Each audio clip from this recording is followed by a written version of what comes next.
Samsung का A32 phone है। No charging और नो स्विचिंग ऑन भी बता रहा है।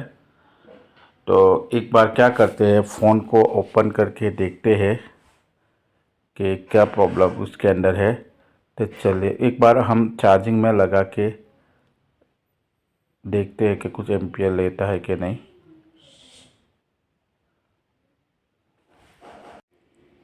मैंने लगा दिया, कुछ एम्पियर तो नहीं ले रहा है, 0 एम्पियर ले रहा है और चार्ज भी नहीं हो रहा है। चलिए फ़ोन को ओपन कर लेते हैं।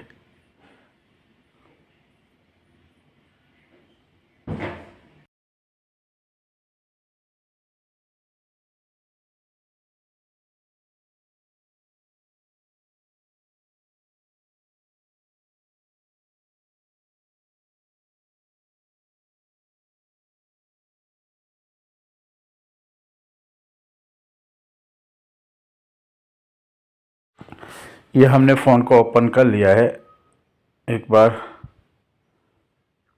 बिल को रिफिट करके देखते हैं कि क्या लूज कनेक्शन तो नहीं है। डिस्प्ले और चार्जिंग का बेल्ट ये मैं चार्जिंग में लगाने जा रहा हूँ।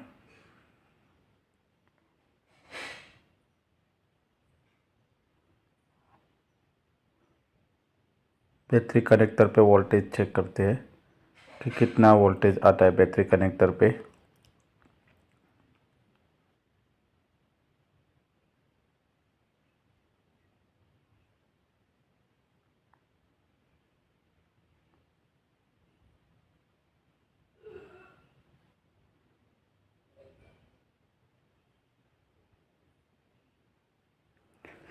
हॉट टेस्टिंग में ब्लैक प्रोब को ग्राउंड करके ही चेक करना है। ये देखो बहुत ही कम वोल्टेज बन रहे हैं, इसकी वजह से ये चार्जिंग नहीं हो रहा है। तो कहीं ना कहीं पे शायद हमारे फ़ोन के अंदर चार्जिंग का ही प्रॉब्लम लग रहा है, जिस हिसाब से बैटरी कनेक्टर पे वोल्टेज आ रही है। एक बार चार्जिंग सिस्टम में देखते कि वहाँ पे ये देखो वहाँ पे तो 5 वोल्टेज आ गए, इसका मतलब चार्जिंग सिस्टम सही है।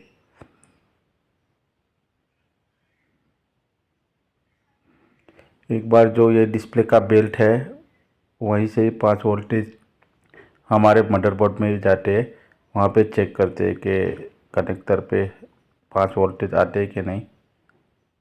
ये देखो यहाँ पे भी 5 वोल्टेज आ गए, तो बेल्ट तो अभी सही दिखा रहा है।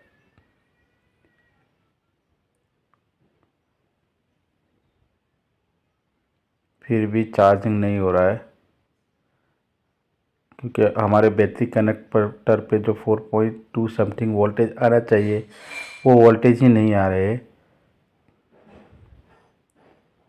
फिर से एक बार कनेक्टर पे देखते हैं, रिपीटिंग करने के बाद बैटरी कनेक्टर पे।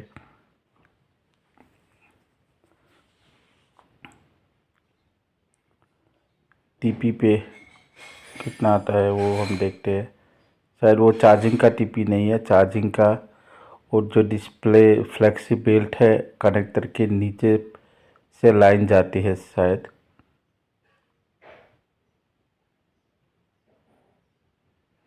अब हम क्या करते हैं, डायोड बोर्ड में चेक करते हैं शॉर्टिंग तो है नहीं।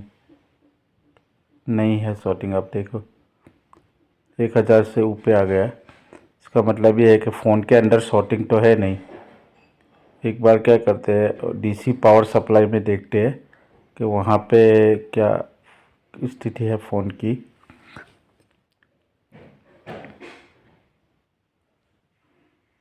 ये देखो डीसी पावर सप्लाई में फ़ोन ऑन होने की कोशिश तो कर रहा है, शायद ये डाटा केबल से फ़ोन नहीं ऑन होगा। तो शायद फ़ोन ऑन है, मेरे ख्याल से ऐसा लग रहा है।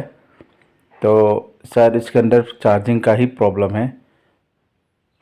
तो एक बार क्या करते हैं, हम मदरबोर्ड को अलग करके उसका चार्जिंग सेक्शन है वहाँ पे हम चेक करते हैं कि वहाँ पे जो 5 वोल्टेज आते हैं जो चार्जिंग का वो आता है कि नहीं, वो जो चार्जिंग आईसी के पास। तो उसके नीचे भी शायद सील्ड होगा, तो पतरा काट के हमें चेक करना पड़ेगा। तो चलिए फ़ोन को, मदरबोर्ड को उसकी बॉडी से अलग करके ये पतरे को निकाल के फिर हम देखेंगे कि क्या हमारा जो 5 वोल्टेज आता है आईसी के पास इनपुट आउटपुट होता है कि नहीं, वो भी हम चेक कर लेंगे। तो चलिए पतरे को हटा के देख लेते हैं।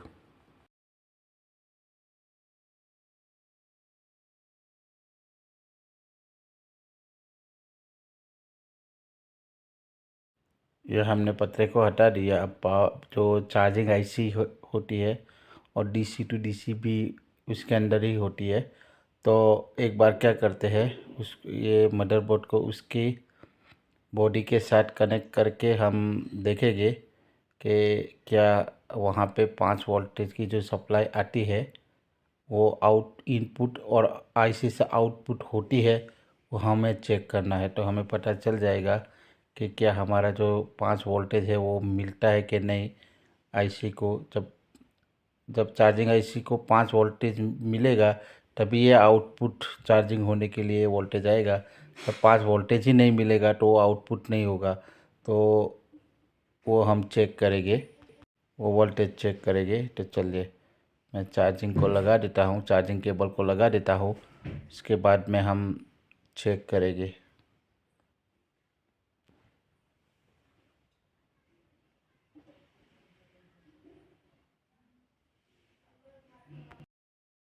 पहले अच्छी तरह से मैं ये फ़ोन को सेट कर देता हूँ माइक्रोस्कोप के नीचे, तो मेरे को भी अच्छी तरह से दिखे। और मल्टीमीटर को भी सेट कर दिया है मैंने।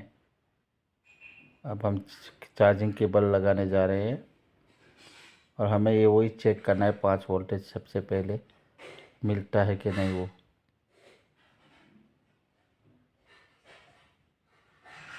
चार्जिंग आईसी के बगल में कोई कैपेसिटर या कॉइल होगा, तो उसके बगल में हमें 5 वोल्टेज चेक करना है।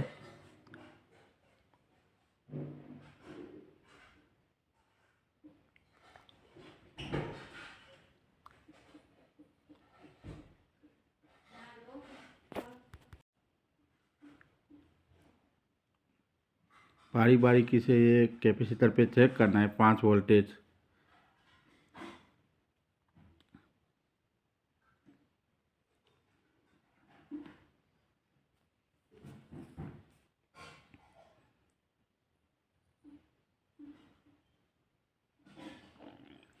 यहाँ कहीं पे भी कोई भी कैपेसिटर पे हमारा जो चार्जिंग का 5 वोल्टेज है वो नहीं मिल रहा है। और फ़ोन के अंदर शॉर्टिंग भी नहीं है। अगर शॉर्टिंग होता तो ये वोल्टेज नहीं मिलता है, पर फ़ोन के अंदर शॉर्टिंग तो है नहीं। फिर भी ये हमारा जो 5 वोल्टेज चार्जिंग का नहीं मिल रहा है, आप देख सकते हैं।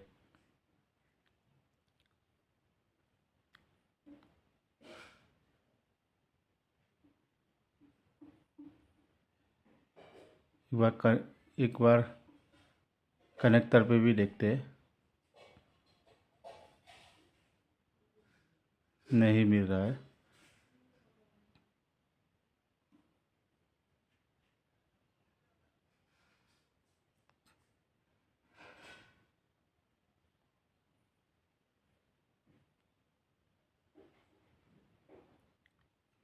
हमें सिर्फ 5 वोल्टेज ही फाइंड करना है, लाइन कहाँ से जाती है जो चार्जिंग आईसी तक जाती है। हमें कहीं पे भी 5 वोल्टेज नहीं मिले। एक बार क्या है, ऊपर का भी पतरा निकाल के हम देखते हैं। एक बार ऊपर का पतरा निकाल के पावर आईसी के पास जो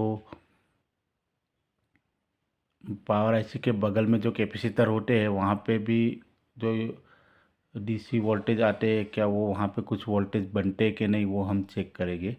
तो हमें कंफर्म हो जाएगा कि ये हमें हमारा जो चार्जिंग आईसी के पास जो 5 वोल्टेज नहीं मिल रहे, शायद वो वोल्टेज का ही प्रॉब्लम है।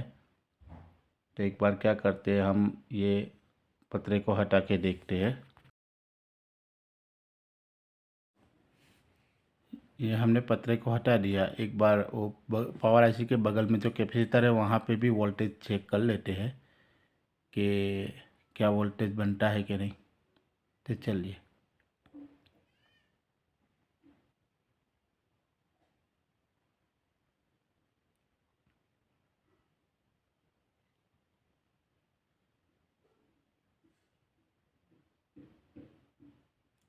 मैं पहले अच्छी तरह से सेट कर दूँ माइक्रोस्कोप के नीचे फ़ोन को।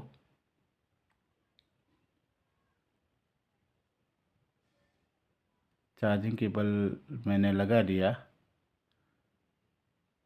अब हम चेक करेंगे कि क्या जो डीसी वोल्टेज आता है वो मिलता है कि नहीं पावर आईसी के पास।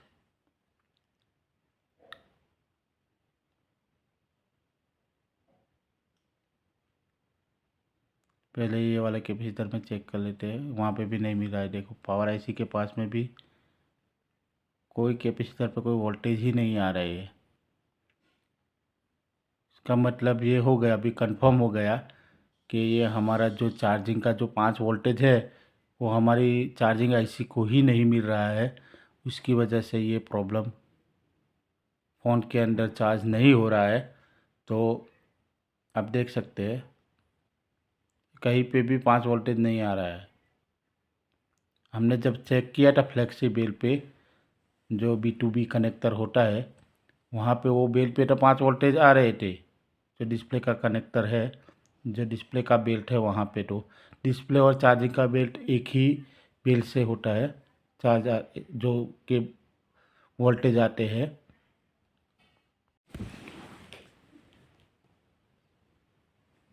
एक बार क्या करते हैं, ये कनेक्टर के नीचे से ये लाइन जाती है चार्जिंग की। तो मैं क्या करता हूँ वहाँ पे स्क्रैच करके वहाँ पे मैं वोल्टेज चेक करने की कोशिश करता हूँ। क्योंकि कनेक्टर लगा देने के बाद अगर कनेक्टर सही तरह से B2B कनेक्टर नहीं फिट होता है तो वो वोल्टेज ड्रॉप कर देता है। तो वहाँ पे हम क्या करेंगे, मल्टीमीटर से चेक करेंगे कि क्या वहाँ पे 5 वोल्टेज आता है कि नहीं, वो हम देख लेते हैं। तो ये मैंने अभी स्क्रैच कर लिया। अभी ये मैं कनेक्टर को लगा देता हूँ, अच्छी तरह से फिट कर देता हूँ B2B कनेक्टर। और उसके बाद में मैं वोल्टेज चेक करूँगा कि वहाँ पे 5 वोल्टेज आता है कि नहीं।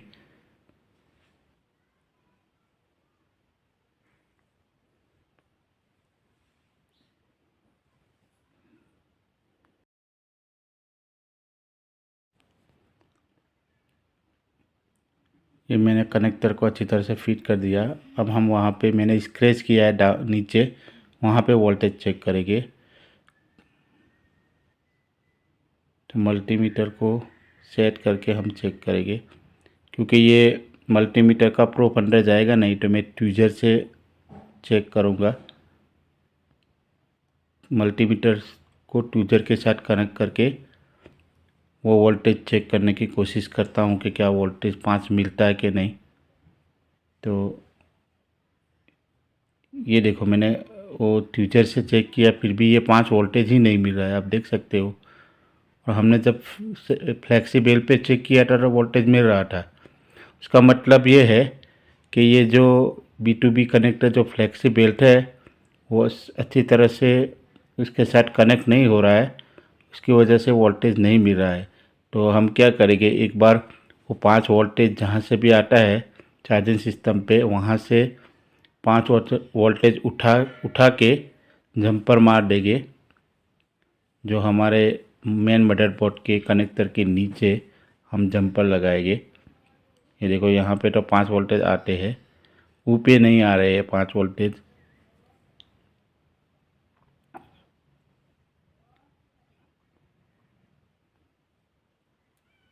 ये आप देख सकते हो 5 वोल्टेज इस साइड पे आ गए चार्जिंग सिस्टम पे। तो वहाँ से हम जंपर लेके वो मेन मदरबोर्ड के जो कनेक्टर है वहाँ पे हम जंपर लगा के देखते हैं कि वो जंपर लगाने के बाद क्या हमारा ये प्रॉब्लम सॉल्व होता है कि नहीं, वो भी हम देखेंगे। एक बार मैं उसका पिन कंफर्म कर लूँ कितने पिनों से ये 5 वोल्टेज आते हैं। शायद 3 पिन से चार्जिंग सिस्टम की जो कनेक्टर की 3 पिन से ये 5 वोल्टेज मेन बोर्ड पे आते हैं फ्लेक्सिबल से होते हुए। इस साइड पे ग्राउंड है, इस साइड पे पॉजिटिव है। ये वाली साइड से हमें जंपर लगाना है, तो चलिए एक बार हम जंपर लगा देते हैं।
ये हमने जंपर को लगा दिया। एक बार चेक करते हैं चार्जिंग केबल लगा के कि क्या हमारा जो चार्जिंग का प्रॉब्लम था वो सॉल्व हुआ कि नहीं, चार्ज होता है कि नहीं, वो फ़ोन हम चेक करेंगे। चले, चार्जिंग को मैंने लगा दिया, अभी हम चेक करेंगे।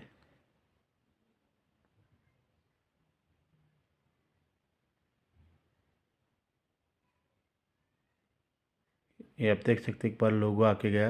अभी अच्छी तरह से वो बेल फिट नहीं हुआ है कनेक्टर पे। एक बार बेल को कनेक्ट करके ये देखो, ये जो हमारा चार्जिंग का प्रॉब्लम था वो सॉल्व हो गया है, आप देख सकते हैं। उसके अंदर ये 5 वोल्टेज का ही प्रॉब्लम था। हमने जब चेक किया, जब चार्जिंग सिस्टम पे 5 वोल्टेज आ रहे थे और फ्लेक्सिबल पे भी 5 वोल्टेज आ रहे थे, फिर भी ये मदरबोर्ड पे 5 वोल्टेज सही तरह से मदरबोर्ड को नहीं मिल रहा था। अभी ये जंप लगाने से ये वोल्टेज मिल गया, आप देख सकते हैं। अभी ये चार्ज भी शुरू हो गया, स्टार्ट होना। अभी बैटरी इसका लो है तो ऑन होने में थोड़ा टाइम लगेगा। तो आप देख सकते हैं मैंने किस तरह से ये प्रॉब्लम सॉल्व किया। अगर आपको वीडियो अच्छा लगता है तो लाइक और सब्सक्राइब कर दीजिएगा, तो मेरे को वीडियो बनाने में अच्छा लगे मेरे को। तो चलिए मिलते हैं कुछ नए सॉल्यूशन के साथ, तब तक के लिए थैंक यू।